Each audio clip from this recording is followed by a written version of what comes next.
Hello, everybody, and welcome back. I am Brother Martin, and today we're just going to talk about adultery.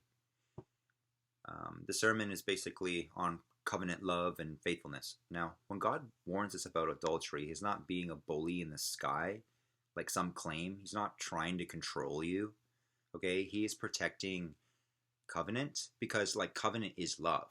So you got to think about it. Like, none of us would want the person we love lusting after someone else, or like watching pornography behind our backs, or like having secret conversations, or emotional cheating, or fantasy lives, or hidden sin, or chasing validation, or just making money their real god instead of you, right? Like, we wouldn't accept that in a relationship. So, like, why would we think God should accept that from us?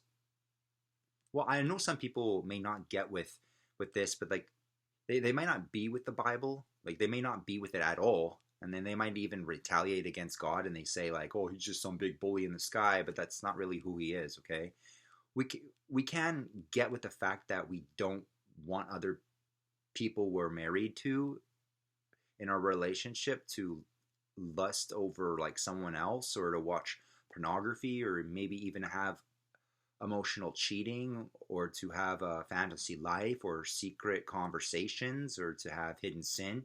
We don't even want them to make us their idol or like money or ego or even like chasing validation for that matter, right? Well, God is the same way because he wants covenant loyalty, not control covenant. Now, Solomon, he speaks like a father in Proverbs 5. The lips of the forbidden woman drip honey. Well, let me explain what that actually means, okay? See, sin never shows you the bill up front. Like, it just shows you sweetness first, excitement, dopamine, secrecy, the rush, the thrill. But later, it costs you honor, it costs you strength, it costs you years, it costs you your own peace. And here's the key truth. See, Solomon isn't just talking about sex here. He's talking about anything that steals covenant loyalty. So lust, pornography, emotional cheating, fantasy life, secret conversations, hidden sin, idols, money, ego, chasing validation, just all of it, right? No, adultery always begins in the heart before it ever touches the body. So this isn't just sexual, it is anything that pulls your heart away from covenant faithfulness. So whether that's with God or with the people you're, or the, well, or with the person you're committed to, actually. Like sin looks sweet first, but like bitter later. Well, that's the pattern like every single time. Now, Proverbs 6, see, the chapter escalates to Proverbs 6, and this just hits very hard. Can a man carry fire next to his chest and not be burned?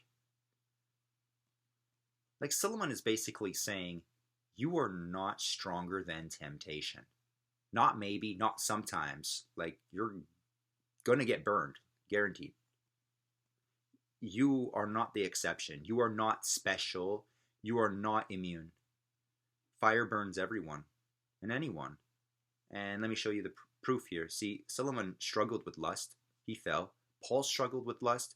He fought it his whole entire life. Joseph, well, he fled from lust. He ran. I mean, he was lucky. Although David, he didn't run, and then he broke. David broke all 10 commandments just by looking at Bathsheba once. You say, how did one look break all 10 commandments? Well, because the enemy tactic is quite simple, you see. He makes you forget about God entirely, and then you break one commandment. And breaking one commandment is like taking a stone and throwing it in the water and expecting it not to ripple.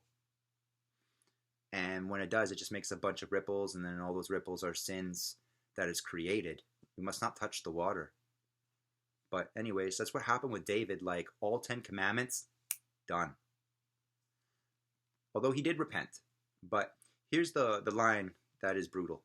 You see, Proverbs 6, verse 32 says, he who commits adultery destroys himself. It's not God destroys him. It's not Satan destroys him. He destroyed himself. Well, why?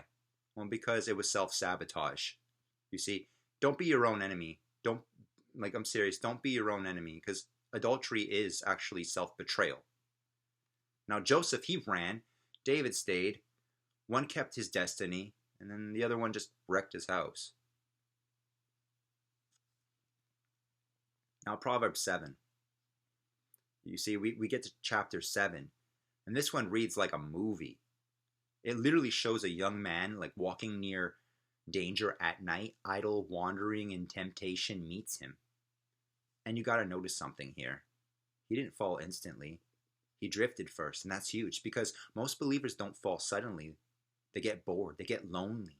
They scroll too much on social media. They're idle-minded and then compromise.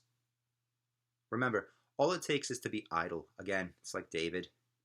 Then the enemy makes us forget, and then boom, he hits us. And most of us don't fall because we hate God. We just fall because we're idle. You got to notice the pattern here. He didn't fall instantly. He drifted first. Bored, lonely, idle, scrolling, wandering, no mission, then compromise. That's the progression. That's how it actually happens. That's how it works. Now, here's something that I caught that a lot of people seem to miss, I suppose. See, there's a Torah connection between these proverb verses. Proverbs 7 says, keep my Torah teaching as the apple of your eye. Well, that word is literally Torah, meaning God's instruction. It still matters. So wisdom is not replacing Torah wisdom, it's applying Torah to daily life. Now, when people say things like, I want a Proverbs 31 woman, they need to understand a Proverbs 31 woman is not adulterous, right? A Proverbs 31 woman is a Torah-keeping woman. She fears the Lord, she works hard, she is faithful, she is disciplined, she is trustworthy, she knows covenant loyalty, she is covenant loyalty. You know, she's covenant loyal. She's not just a nice personality. It's character and obedience and finding herself in alignment. That's what that is. And I don't understand why Christians today say that the Torah was done away with when when it's truly in Proverbs, and well, we still follow the idea of a Proverbs 31 woman now, right? So what? Like, are we just cherry picking verses now these days? Like, wisdom doesn't replace God's instruction. Wisdom is applying them. Now, everyone wants a Proverbs 31 woman, right? But forgets she's Torah keeping, faithful, disciplined, loyal, covenant minded, not just nice character. So we can't cherry pick. We don't get Proverbs 31 loyalty while throwing out Torah faithfulness. Okay? Now, let me address something that most churches never say out loud for some reason, but some people misuse Paul as an excuse for lust. Yeah, you see, 1 Corinthians 7 verse 9 says, if they cannot exercise self-control, they should marry, for it is better to marry than to burn with passion. Well, many people read that and they're like, oh, hey, I'm horny. And then they go get married and then problem solved, right? Well, that's not what Paul was saying, okay? Because that interpretation would mean marriage equals a legal outlet for lust, which turns your spouse into a body and a release valve and an object. And that's not covenant, that's just consumption. And God never blesses consumption, okay? He blesses covenant. So here's the truth. If your reason for marriage is so I can relieve myself, so I don't feel tempted, so I have someone to use, then you're still centered on self. Plain and simple. It's not love, not sacrifice, not covenant right there. So what happens? You didn't solve lust, my friend. You baptized it. That's a spiritual loophole right there, you see. And, well, let's put it this way. There are no spiritual loopholes with God. Because God judges the heart, not the technicality. Remember, what we just walked through, okay? Proverbs 5 to 7, that teaches adultery, which starts in the heart. So if someone says, I'll just get married to satisfy my urges, they're still operating from lust and selfishness and flesh, and this just means that the heart hasn't changed at all. So even inside marriage, they can still commit adultery in spirit, because you can be married and still lust and fantasize and objectify and emotionally cheat and just use your spouse, right? Well, marriage doesn't cure lust. Self-control plus covenant love cures lust. So what Paul really meant is this. Not go and use someone. But if you're burning, you're probably called to a covenant life. Not celibacy. Meaning some people can live single peacefully while others are wired for companionship and intimacy. Like for them, marriage is the proper context for love plus union plus service. But marriage is still sacrifice, dying to self, patience, faithfulness, and just protecting someone else's heart. Not finally, hey, I get to have sex whenever I want. Like that mindset is worldly, it's not biblical. And let me say it like this. Some people just read Paul and think, oh, I can't control myself, let me just go get married so I can relieve myself. Again, that is not marriage. That is using somebody, okay? And using someone isn't covenant love, it's selfishness with a wedding ring. If the only reason why you want marriage is to satisfy your body, well, I'm just going to say this plainly, you're not ready for marriage. Don't even bother.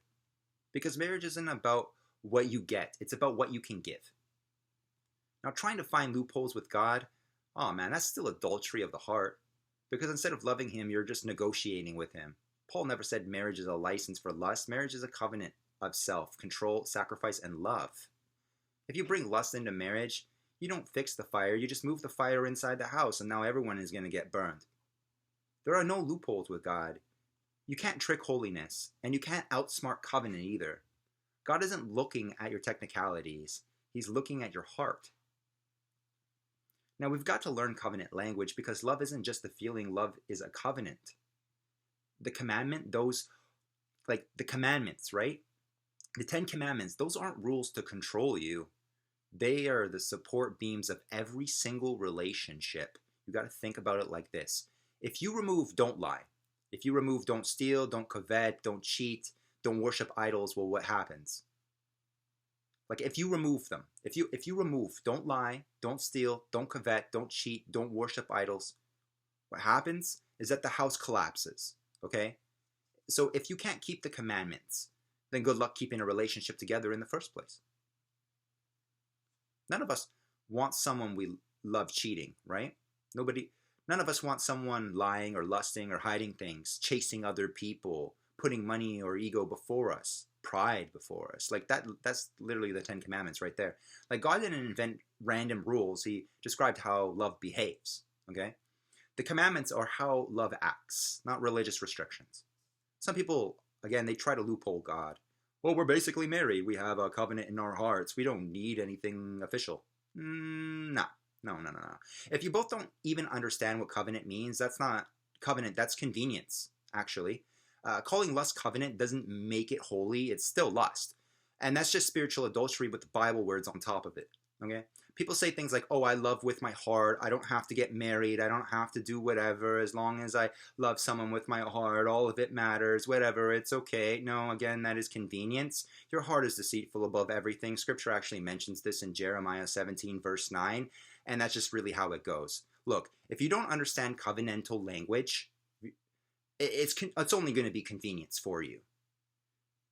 I'm serious, if you don't understand and keep the 10 Commandments and learn to love God, how can you even learn to love somebody else? How can you? Now, here's the huge point right here. You see, one person could be loving with their soul, and the other could just be lusting with their eyes. You see? That's exactly why Scripture says to be equally yoked. Because one wants covenant, and one wants benefits. Well, that never works. This generation doesn't want covenant. They just want benefits. Benefits from God, benefits from relationships, benefits without loyalty, benefits without sacrifice. People treat God like they're a cosmic vending machine. Put in prayer, get a blessing, but no obedience, no faithfulness, no surrender. And when we do the same thing to each other, it's, what can you give me? What do I get? That's not love, that is consumption. Okay, if God is love, and you reject covenant, you're not rejecting rules, you're just rejecting love itself. Now, if man can't control himself, he is not ready to lead. I'm just got to say this. If a woman can't walk in faithfulness, she is not ready for a covenant. Because love requires discipline. And that is not a woman in, well, that is not a woman in this world. That is a little girl, okay? If you can't keep the 10 Commandments, that is not a man, that's a little boy. You know why? Because they don't love God. They don't have respect. Like, look in this world, okay? When you have discipline in this world, you will see the ones that have no discipline, and it really amazes you. I mean, like you stand on a mountain of constant amazement, and you're like, whoa. Especially when you're awakened in this world too. You're like, whoa. Eventually, when you have that type of discipline, right? Then people are gonna look at you like, what the hell, man? Like they're gonna look at you like in a very, very different manner. And some might actually hate you. Oh well, too bad. And some might actually appreciate you more. All right, cool. But when you actually live discipline, well, people will notice. Because some will, I'm serious, hate you. Some will respect you. But everyone will see the difference. Because loyalty is rare now in this generation. And faithfulness is very rare now in this generation. And also is self-control. It's very rare now in this generation. You see, when something is very rare in this generation, it's extremely valuable. Anyone can say, I love you. Words are cheap, right? But loyalty proves love. If someone is loyal to you, you never question their love. So what do you think God wants, feelings or faithfulness? People know the word loyalty these days, right? But they don't know what it actually means. Like keeping the 10 Commandments, man, that's loyalty right there. Loyalty. You see, it's better for someone to be loyal to you than to tell you they love you. Why? Because anyone can tell you they love you, but can anyone be loyal to you? Because if they're loyal to you, you would know that they actually truly loved you, right? Now, what do you think God thinks? Probably the same, hey? I'm pretty sure if you had this type of characteristic, any woman or any man would actually be very, very lucky to have you in their life. Because you know how to actually love God. You know how to love the man, or you just know how to love the woman. You just know how to love in general. And even if you had an ex in your life and they fumbled you and you knew how to love like the covenant, to speak the covenantal language, oh man, well then it would be a shame for them to have ever dumped you in the first place or to have ever left you, because you are perfect. I mean, like you're actually perfect compared to anyone else in this world. You have to think about that. Absolutely perfect. Not many people are like that. Again, you're valuable. There's not many people out here who keep those things anymore, right? They drop the bag. You know, it'd be torturous for them to have dated someone like you. Because people are going to look at them and be like, whoa, you fumbled the whole bag right there. You fumbled that person for someone over there that didn't even speak this covenantal language, really? The only ones that will reject someone that actually speaks covenantal language is just someone that is of the world. You know? But anyone in their right mind, and I mean anyone in their right mind, would want someone that is like that. Not of the world, but like that just keeps the covenantal language. Like, because that's loyalty, man. That's loyalty. That's ride or die right there. And not many people know the real meaning of ride or die, but if it had to be anything, it'd be covenantal language. See, a real man guards his eyes, you know? Guards his mind, guards his body. I'm sure a woman would be too, see? Because a real woman, well, she walks in wisdom and faithfulness and strength, and it's not manipulation, not seduction, definitely not control, right? Just covenant. And there are women who think that they can just control every man with their body. But it's women like that that destroy kings. You know that? It's women like that that think, oh yeah, because I have like big breasts or big bosom or whatever this thing is, I can control this man over here, you know? But that's not a man that you will end up controlling. You see, that is a little boy. Because a real man controls his whole body. A real man is in obedience. A real man follows covenantal faithfulness. A real man wants a Proverbs 31 woman. He is not going to commit adultery in his own heart looking at you or lusting for you. Especially when he has a woman. You see? He's going to guard his eyes. He's going to guard his mind. He's going to guard all of his gates. Every single thing. Okay? He's going to seek things that are right, pure, and true in his mind everywhere around him. And he's going to have light inside of him because that's all he's ever going to see. He's not going to look at you and be full of darkness. That is a real man. That is a real leader. And if he can't be like that, then who is he to lead the sovereign in the first place? Who is he to lead his brothers? Who is he to lead his sisters? Who is he to lead his own family?